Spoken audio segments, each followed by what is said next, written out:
Hello everyone. Next chapter is chapter number 6, life processes. So let's start. How do we tell the difference between what is alive and what is not alive? If we see a dog running or a cow chewing cud, a man shouting loudly on the street, we know that these are living beings. What if the dog or the cow or the man were asleep? अब उन्होंने question पूछा है कि हमें कैसे एक living और non living thing के बीच में डिफरेंस पता लगता है। जैसे कि अगर एक डॉग भाग रहा है, कोई काऊ फूड खा रही है अपना, एक मैन शाउट कर रहा है, तो हम बता देते हैं कि that they are living beings. लेकिन अगर वो सो रहे हों तो फिर हमें कैसे पता लगता है कि वो लिविंग हैं। सो we would still think that they are alive, but how did we know that? We see them breathing and we know that they are alive. तो हम उन्हें ब्रीदिंग करते हुए देख लेते हैं, तो उससे हमें पता लग जाता है that they are alive. But what about plants? How do we know that they are alive? We see them green, some of us will say, but what about plants that have leaves of other colors other than green? अब हमने animals और humans में तो बता दी कि वो breathe कर रहे हैं, तो इसीलिए वो अलाइव हैं। लेकिन प्लांट्स में तो हम उनको ब्रीथ करते हुए नहीं देखते, तो उसमें हमने बोल दिया कि वो ग्रीन कलर के हैं, तो इसीलिए वो अलाइव हैं। लेकिन काफ़ी ज़्यादा प्लांट्स ऐसे भी होते हैं जिनका कलर ग्रीन नहीं होता, तो उसमें हम कैसे बोल सकते हैं कि वो अलाइव हैं? They grow over time, so we know that they are alive, some will से।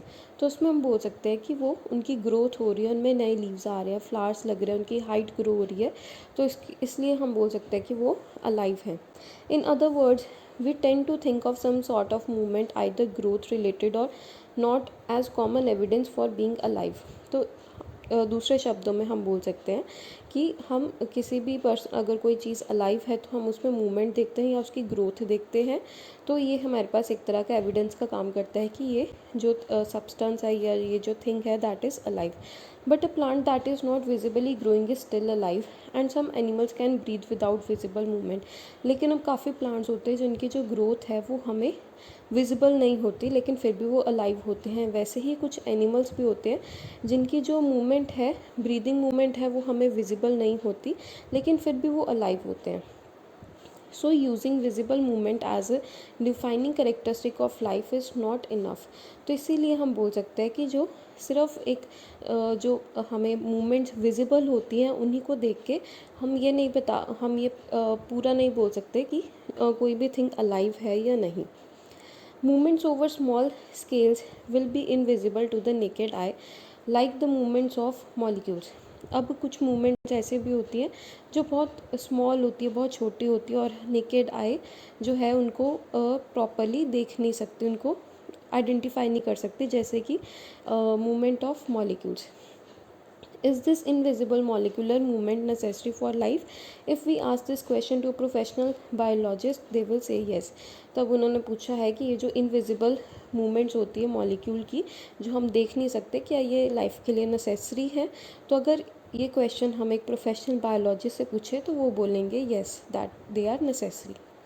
In fact, viruses do not show any molecular movement in them until they infect some cell, and that is partly why there is a controversy about whether they are truly alive or not. Similarly, जो viruses होते हैं उनमें जो molecular movement है वो दिखाई नहीं देती अनलेस और अनटिल वो कोई सेल को इन्फेक्ट नहीं कर देते। इसीलिए इसके ऊपर अभी भी कंट्रोवर्सी है कि जो वायरसेस हैं वेदर दे आर लिविंग और नॉट और non living.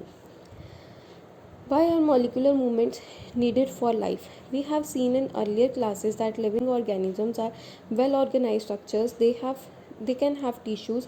Tissues have cells. Cells have smaller components in them and so on. तो अब ये जो मॉलिकुलर मूवमेंट्स है, क्या ये ज़रूरी है हमारी लाइफ के लिए? अब हमने लोअर क्लासेस में पढ़ा है कि जो हमारी बॉडीज़ हैं वो बहुत ही वेल ऑर्गेनाइज्ड तरीके से बनी है, बहुत ही वेल ऑर्गेनाइज्ड तरीके से वर्क करती हैं. हमारी बॉडी में सेल्स होते हैं. सेल्स टिश्यूज़ बनाते हैं. ग्रुप ऑफ सेल्स को हम टिश्यूज़ बोलते हैं. टिश्यूज़ ग्रुप फॉर्म करके ऑर्गन्स बनाते हैं. ऑर्गन्स ग्रुप फॉर्म करके ऑर्गन सिस्टम, एंड देन फिर ऑर्गन सिस्टम्स कंप्लीट एक ग्रुप साथ में फंक्शन करके ऑर्गेनिज्म को बनाते हैं. Because of the effects of environment, this organised order nature of living structures is very likely to keep breaking down over time. If order breaks down the organism will no longer be alive. तो अब ये जो well organise system है, अगर ये break हो जाए किसी भी कारण, से तो जो ऑर्गेनिज्म है वो प्रॉपरली, उसकी जो बॉडी है वो वर्क नहीं कर पाएगी और हो सकता है कि वो अलाइव भी ना रहे. So living creatures must keep repairing and maintaining their structures. Since all these structures are made up of molecules, they must move molecules around all the time. अब जो लिविंग क्रिएचर्स हैं उनको अपने ये जो स्ट्रक्चर्स हैं इनको रिपेयर भी करते रहना चाहिए और मेंटेन भी करते रहना चाहिए. ये सारे के सारे स्ट्रक्चर्स बने किससे हैं? मॉलिक्यूल से. तो इसीलिए हम बोल सकते हैं कि जो मॉलिक्यूल्स हैं वो सारा टाइम मूव करते रहते हैं. What are the maintenance processes in living organisms? Let us explore. So first हमारे पास टॉपिक आ जाता है, what are life processes?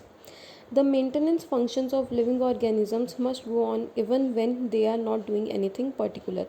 तो जो लिविंग ऑर्गेनिजम्स हैं जब वो कुछ भी नहीं कर रहे उस टाइम पे भी उनकी बॉडी के जो फंक्शंस हैं वो प्रॉपरली काम करते रहने चाहिए ताकि वो अलाइव रह पाए.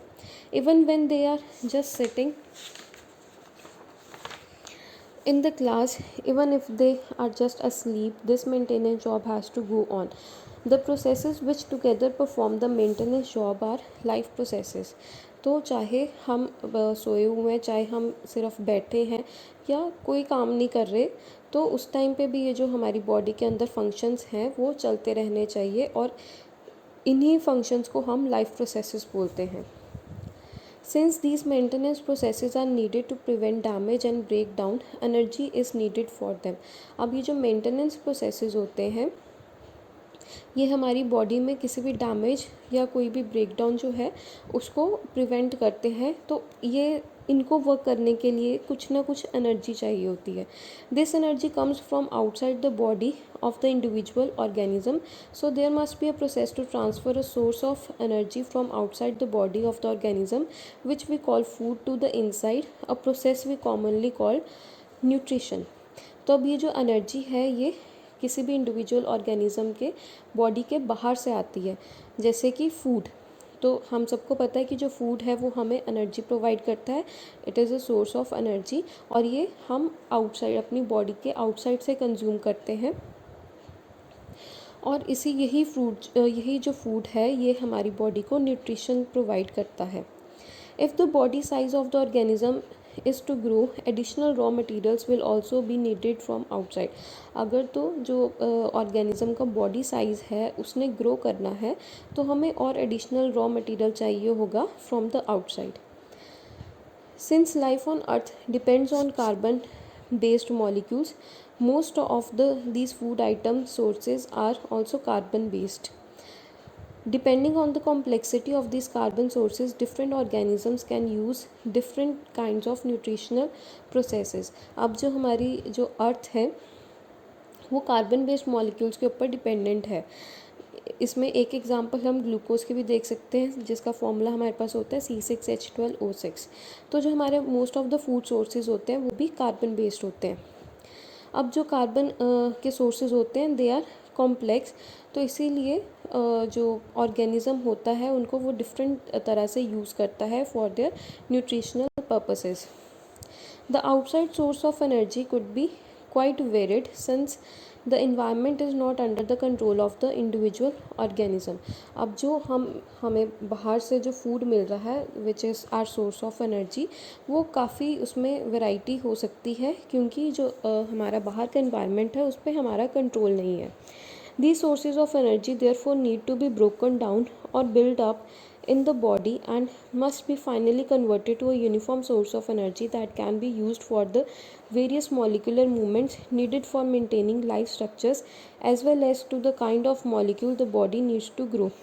अब ये जो डिफरेंट तरह के sources of energy हैं इनके ये हमें चाहिए कि ये ब्रोक डाउन हो जाए और इस तरह से बिल्डअप हो कि एक यूनिफॉर्म सोर्स ऑफ एनर्जी बना ले जिसको जो हमारी बॉडी है वो प्रॉपरली कंज्यूम कर सके और हमारी बॉडी में जो वेरियस मॉलिकुलर मूवमेंट्स हो रही हैं to maintain our living structure उसमें वो हेल्प कर सके.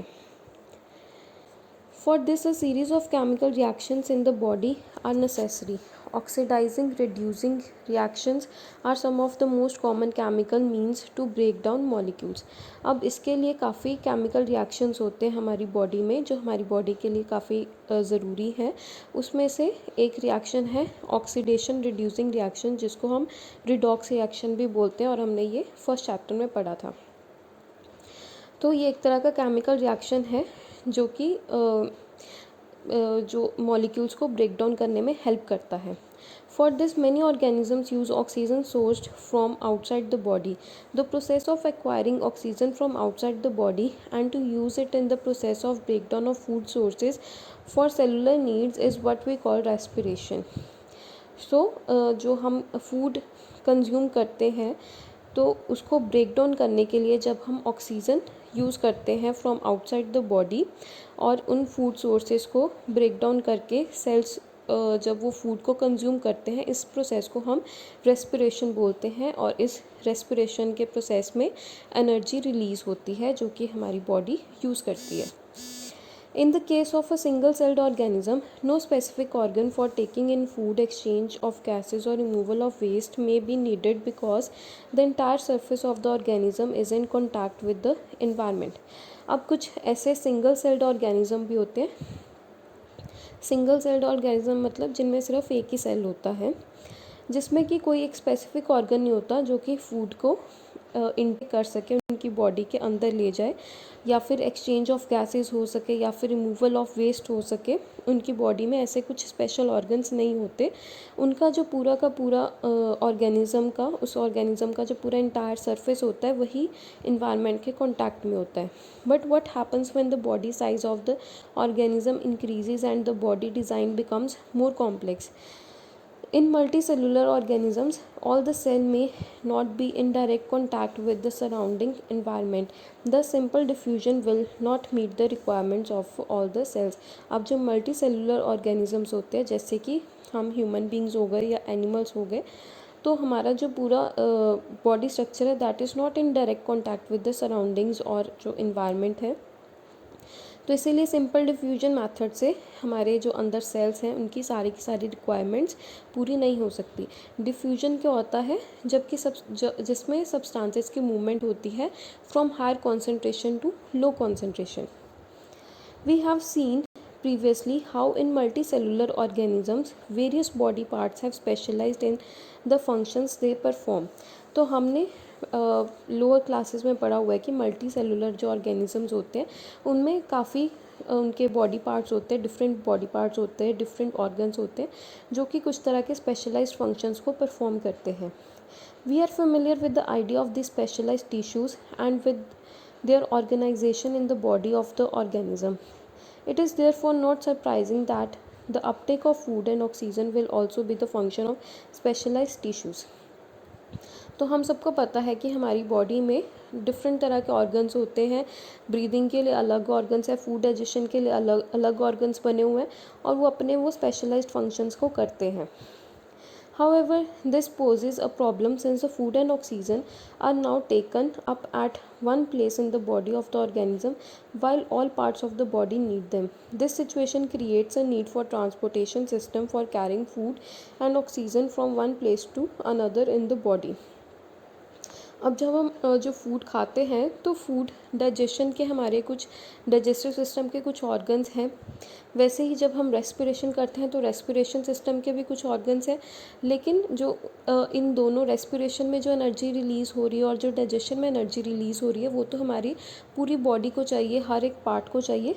तो उसके लिए हमारी बॉडी में एक ट्रांसपोर्टेशन सिस्टम भी होता है जो उसको जो एनर्जी है या बाकी जो ब्लड है, ऑक्सीजन है हमारी बॉडी में, उसको हर जगह लेके जाएगा। When chemical reactions use the carbon source and the oxygen for energy generation, they create byproducts that are not only useless for the cells of the body but could even be harmful. अब जब हमारी body में किसी तरह के कोई chemical reactions होते हैं या फिर कुछ भी ऐसा प्रोसेस होता है कोई जिसमें कि इस तरह के बाय प्रोडक्ट्स निकल रहे हैं, प्रोडक्ट्स ऐसे बन रहे हैं जो कि हमारी बॉडी को नहीं चाहिए या फिर हमारी बॉडी के लिए हार्मफुल भी हो सकते हैं, तो उनको हमारी बॉडी से रिमूव करना होता है। तो उसके लिए हमारी बॉडी में एक्सक्रीटरी सिस्टम होता है। These waste byproducts are therefore needed to be removed from the body and discarded outside by the process called excretion, और इस प्रोसेस को हम excretion बोल देते हैं। Again, if the basic rules for the body design in multicellular organisms are followed, a special tissue for excretion will be developed, which means that the transportation system will need to transport waste away from cells to this excretory tissue। तो अब जो multi cellular organisms होते हैं उनमें अब ये जो excretion है, अब वो जो वेस्ट प्रोडक्ट अगर वो कहीं और बन रहा है तो उसको एक्सक्रीटरी ऑर्गन तक लेके जाना, तो उसमें ट्रांसपोर्टेशन सिस्टम हेल्प करेगा, और इस तरह से जो हमारी बॉडी से जो वेस्ट मटेरियल है वो एक्सक्रीट आउट हो जाएगा। Let us consider this various processes so essential to maintain life one by one. तो अभी हम ये सारे processes one by one discuss करेंगे।